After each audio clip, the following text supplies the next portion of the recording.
Well, the why is simple. I love basketball. I love basketball and wheelchair basketball specifically because it's given me an outlet to be creative. It's given me the outlet to play the game that I love with all my heart. Um, the how, I was suggested to play by a doctor.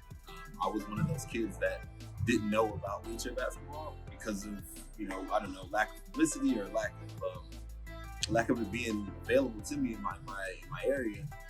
And it was given to me, given the idea of it was given to me.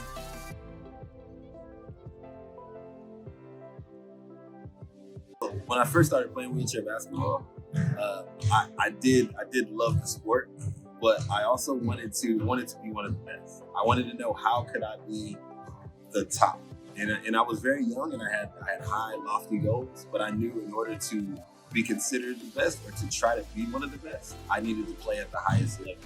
And the highest level is representing your country at the Paralympic Games.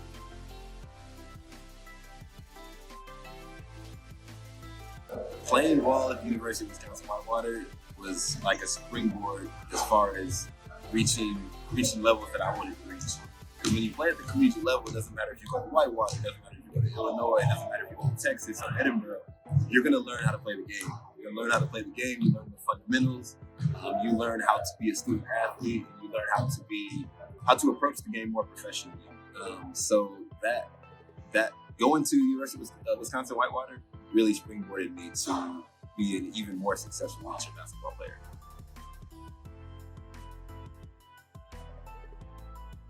It's been extremely different. Longevity in this sense has been more so a mental journey as well as a physical journey, because having the games being postponed is something that's never happened to anybody in this gym.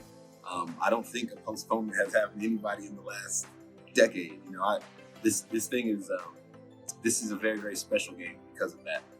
Some people might see that as a challenge, a negative challenge or adversity, but I see it as a way to test our mental fortitude. I would definitely say the physical training was challenging because gyms were closing, courts weren't available.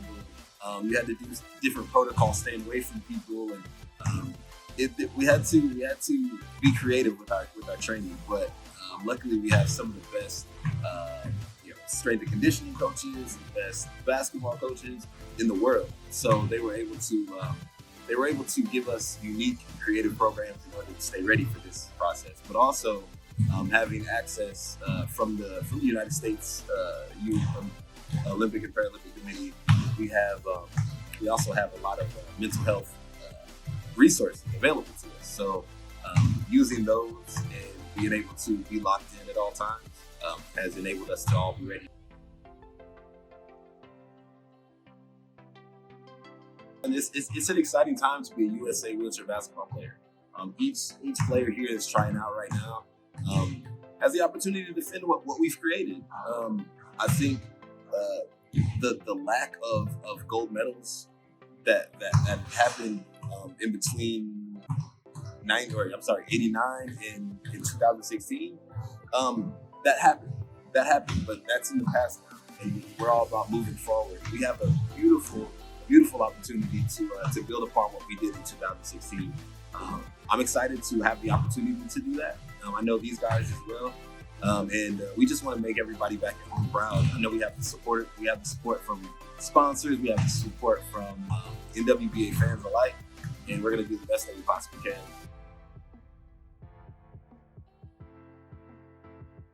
As far as performance goes, I'm expecting that whatever Team USA puts together, we're going to play Team USA basketball. So it's not okay, I expect this team, I expect to play against this team, I expect this color medal.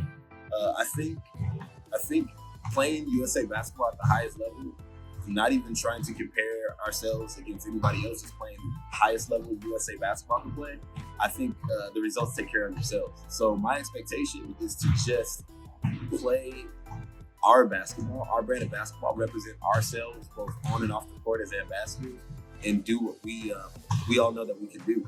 Those are my expectations. I think it's going to be a different game. The atmosphere is going to be very, very different. the conditions, maybe lack of fans, all of that, but we don't have control over that. All we have control over is how we approach the game, and we're going to have a gold medal approach.